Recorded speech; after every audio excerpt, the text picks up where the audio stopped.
बच्चों आज हम लोग पढ़ेंगे एटॉमिक स्ट्रक्चर।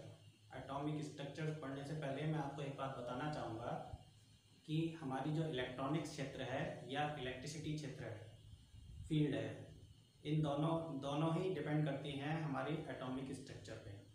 अगर हमें एटॉमिक स्ट्रक्चर की नॉलेज नहीं है तो हम लोग ना इलेक्ट्रॉनिक्स को समझ सकते हैं, ना इलेक्ट्रिसिटी, ना इलेक्ट्रिकल क्षेत्र को समझ सकते हैं। तो इलेक्ट्रिकल या इलेक्ट्रॉनिक क्षेत्र को समझने के लिए हमें सबसे पहले एटॉमिक स्ट्रक्चर की नॉलेज होना जरूरी है। तो बच्चों आज हम लोग देखते हैं एटॉमिक स्ट्रक्चर क्या होता है। बच्चों ये कहा जाता है कि जितने भी सब्सटेंस होते हैं या कोई भी मैटर होता है, कोई भी मैटर, फॉर एग्जांपल हमारे पास कोई मैटर है, तो कोई भी मैटर हमारा किससे मिलकर बना होता है? एटम से मिलकर बना होता है। सपोज ये कोई आयरन का पीस है या एट रैंडम आप किसी का भी पीस ले सकते हैं, एल्युमिनियम का है या कोई भी सब्सटेंस है, ठीक है। तो कोई भी सब्सटेंस हमारा किससे मिलकर बना होता है? छोटे छोटे पार्टिकल से मिलकर बना होता है, छोटी छोटी यूनिट से मिलकर बना होता है। इस यूनिट्स को हम क्या कहते हैं? एटम कहते हैं। इस यूनिट को क्या कहा गया है? एटम कहा गया है, ठीक है। तो एटम को अगर हमें डिफाइन करना है तो एटम को हम डिफाइन करेंगे, atom is the smallest and unbreakable unit of a substance और matter that forms the chemical element. तो इसे कहा गया स्मॉलेस्ट। एटम जो है किसी भी सब्सटेंस की या मैटर की स्मॉलेस्ट, सबसे छोटी यूनिट है, और ऐसी यूनिट है जिसको दोबारा उसके बाद नहीं तोड़ा जा सकता। अगर सपोज हमारे पास कोई सब्सटेंस है और उस सब्सटेंस को हम तोड़ते जाएं तो अंत में एक ऐसी यूनिट बचेगी जो कि क्या होगी? अनब्रेकेबल होगी, जिसको हम उसके बाद नहीं तोड़ पाएंगे। अनब्रेकेबल भी होगी और सबसे स्मॉलेस्ट होगी। तो इस यूनिट को हम क्या कहेंगे? एटम कहेंगे। तो एटम को हम किस प्रकार से डिफाइन कर सकते हैं? Atom is the smallest and unbreakable unit of a matter that forms the chemical elements. और एक बात आपको एटम के बारे में और बताना चाहूंगा कि एटम का अपने आप में कोई फ्री एग्जिस्टेंस नहीं होता। अगर हम ये कहें कि हम पूरे सब्सटेंस के अंदर से एक एटम को अलग कर देंगे, बिल्कुल अलग कर देंगे, एक एटम अकेला नहीं रह सकता, फ्री एग्जिस्टेंस नहीं हो सकता। दो एटम मिलकर एक मॉलिक्यूल्स बना सकते हैं। मॉलिक्यूल्स का अपना क्या होता है? फ्री एग्जिस्टेंस होता है, ठीक है। मॉलिक्यूल का अपना फ्री एग्जिस्टेंस होता है, मतलब मॉलिक्यूल एक जगह पड़ा रह सकता है, लेकिन एटम का अपना कोई फ्री एग्जिस्टेंस नहीं होता। और एटम को हम लोग नेक्ड आइज से नहीं देखा जा सकता। ये इतना स्मॉल होता है, atom is so small that we can not see by naked eyes और मैग्नीफाइंग ग्लास। ना तो इसको मैग्नीफाइंग ग्लास से देखा जा सकता है और ना ही हम इसे नेक्ड आइज से देख सकते हैं।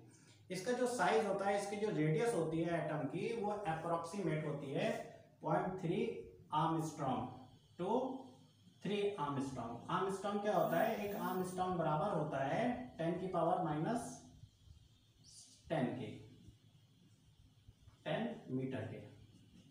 तो ये इतना छोटा साइज होता है कि हम लोग ना तो इसको आंखों से देख सकते हैं और ना ही मैग्नीफाइंग ग्लास से देख सकते हैं। और दूसरा चीज ये कि इसका अपने आप में, एटम का अपने आप में कोई फ्री एग्जिस्टेंस भी नहीं होता है, ठीक है। तो ये हमारा एटम के बारे में था। अब हम लोग जान लेते हैं इसका एटॉमिक स्ट्रक्चर। आइए स्टूडेंट्स एटॉमिक स्ट्रक्चर देख लेते हैं। तो जैसे मैंने फिगर में बनाया हुआ है, ये हमारा एटम का स्ट्रक्चर है। इसमें क्या होता है? एक सेंटर पार्ट होता है, एटम का एक सेंटर पार्ट होता है जिसको हम लोग न्यूक्लियस कहते हैं, ठीक है। और ये न्यूक्लियस किससे मिलकर बना होता है? प्रोटॉन और न्यूट्रॉन से मिलकर बना होता है। इस न्यूक्लियस के सराउंडिंग एक स्पेस होता है जिसके अंदर हमारे जो इलेक्ट्रॉन्स हैं वो क्या करते रहते हैं? रिवॉल्व करते रहते हैं। किसमें? सर्कुलर ऑर्बिटल में और इलिप्टिकल ऑर्बिटल में। ये इलिप्टिकल ऑर्बिटल कैसी होती है? इलिप्टिकल ऑर्बिटल कुछ इस शेप में होती है, ठीक है। इस शेप में हमारे जो इलेक्ट्रॉन्स हैं वो क्या करते हैं? रिवॉल्व करते रहते हैं, ठीक है। और इसके सराउंडिंग नंबर ऑफ ऑर्बिटल्स होती हैं। हमारे न्यूक्लियस के सराउंडिंग नंबर ऑफ ऑर्बिटल्स हो सकती हैं। जैसे हम लोग देख रहे हैं, ये पहली ऑर्बिटल है, दूसरी ऑर्बिटल है और ये तीसरी ऑर्बिटल है।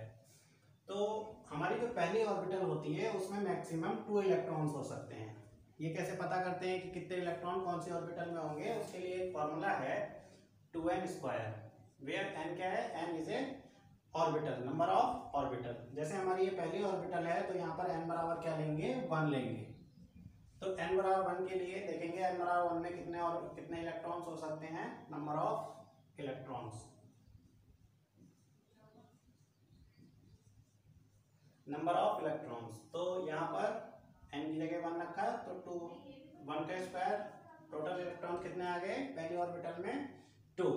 अब सपोज हमें दूसरी ऑर्बिटल में फाइंड आउट करना है कि दूसरी ऑर्बिटल में कितने इलेक्ट्रॉन्स होंगे, तो n बराबर क्या लेंगे? 2 लेंगे। n बराबर 2 लेंगे तो 2 प्लेस करेंगे, 2 इंटू 2 का स्क्वायर, तो 2 इंटू 2 का स्क्वायर 4, तो total number of electrons in second orbital में कितने आ गए? 8 आ गए।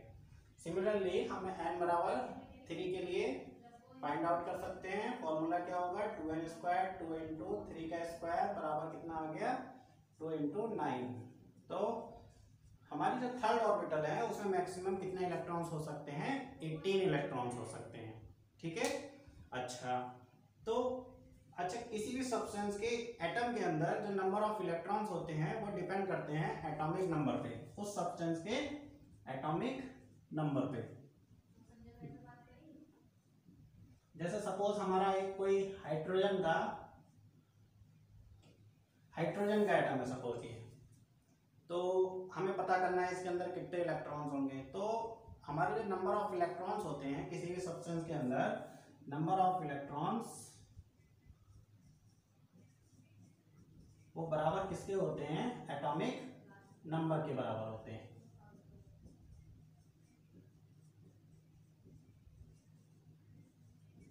तो अगर ये किसका एटम है? हाइड्रोजन का एटम है, तो हम जानते हैं हाइड्रोजन का एटॉमिक नंबर क्या होता है? 1 होता है। तो हाइड्रोजन के एटम में जो इलेक्ट्रॉन्स होंगे वो कितने होंगे? 1 होगा। उस केस में ये सारे इलेक्ट्रॉन हमें रिमूव करने होंगे और हमारी केवल फर्स्ट ऑर्बिटल में एक इलेक्ट्रॉन हम शो कर देंगे। ठीक है। इसी प्रकार से जो हमारा क्लोरीन होता है उसका कितना होता है? 17 होता है। तो उसके अंदर कितने इलेक्ट्रॉन होंगे? हमारे 17 इलेक्ट्रॉन होंगे। क्लोरीन के एटम में कितने इलेक्ट्रॉन होंगे? टोटल 17 इलेक्ट्रॉन होंगे। तो किसी भी सब्सटेंस के अंदर जो नंबर ऑफ इलेक्ट्रॉन्स होते हैं वो डिपेंड किस पर करते हैं? एटॉमिक नंबर पे करते हैं। जितने एटॉमिक नंबर होगा सब्सटेंस का उतना ही उसके अंदर एक एटम के अंदर कितने हो जाएंगे? इलेक्ट्रॉन्स हो जाएंगे। ठीक है। फिर इसके बाद आता है ये जो हमारे इलेक्ट्रॉन्स होते हैं ये हमारे न्यूक्लियस से एक फोर्स के द्वारा क्या रहते हैं? बंधे रहते हैं, है ना। इस फोर्स को हम लोग बोलते हैं इलेक्ट्रोमैग्नेटिक फोर्स।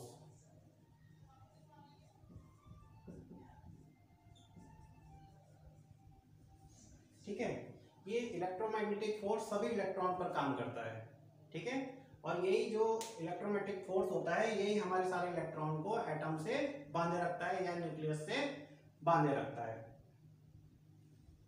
इसके बाद हमारा जो प्रोटॉन होता है, प्रोटॉन और न्यूट्रॉन, ये हमारे न्यूक्लियस के अंदर होते हैं दोनों। और प्रोटॉन के बारे में अगर हम लोग बात करें तो प्रोटॉन अपने आप में क्या है? बहुत छोटा पार्टिकल है, सब पार्टिकल है। और इस पर कैसा चार्ज होता है? पॉजिटिवली चार्ज कैरियर इसको बताया गया है। ठीक है। इस पर इसके ऊपर कैसा चार्ज होता है? पॉजिटिव चार्ज होता है। और वो अमाउंट में कितना होता है? Plus 1.67 into 10⁻⁻19 coulomb. कूलम क्या है? Coulomb is a unit of charge. ठीक है। तो हमारा जो प्रोटॉन होता है, एक प्रोटॉन पर कितना चार्ज होता है? प्लस का 1.6 इंटू 10⁻⁻19 कूलम चार्ज होता है। ऐसे ही हमारे इलेक्ट्रॉन पर जो चार्ज होता है ई पर, इलेक्ट्रॉन पर, वो कितना होता है? माइनस का 1.67 इंटू 10⁻⁻19 कूलम। और हमारा जो न्यूट्रॉन होता है, न्यूट्रॉन के ऊपर कोई चार्ज नहीं होता। Neutron has no charge. ठीक। और एक इम्पॉर्टेंट बात मैं आपको बताना चाहूंगा कि जो आउटर मोस्ट ऑर्बिटल होता है किसी भी एटम का, जो आउटर मोस्ट ऑर्बिटल होता है उसके अंदर जो इलेक्ट्रॉन्स होते हैं the electron found in the outermost orbital of a atom is called as valence electron. तो इन सबको क्या कहेंगे, जितने भी हमारे आउटर मोस्ट ऑर्बिटल के इलेक्ट्रॉन्स होते हैं इनको हम बैलेंस इलेक्ट्रॉन कहते हैं।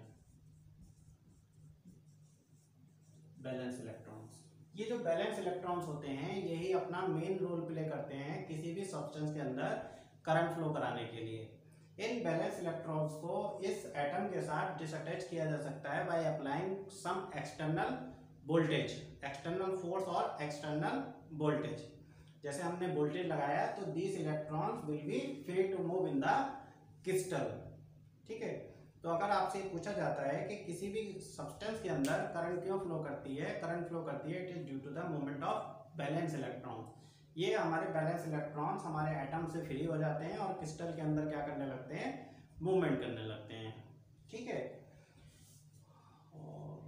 तो बच्चों ये सब था हमारा। और न्यूट्रॉन के ऊपर कोई चार्ज नहीं होता, प्रोटॉन के ऊपर हमारा पॉजिटिव चार्ज होता है, इलेक्ट्रॉन के हमारा ऊपर निगेटिव होता है।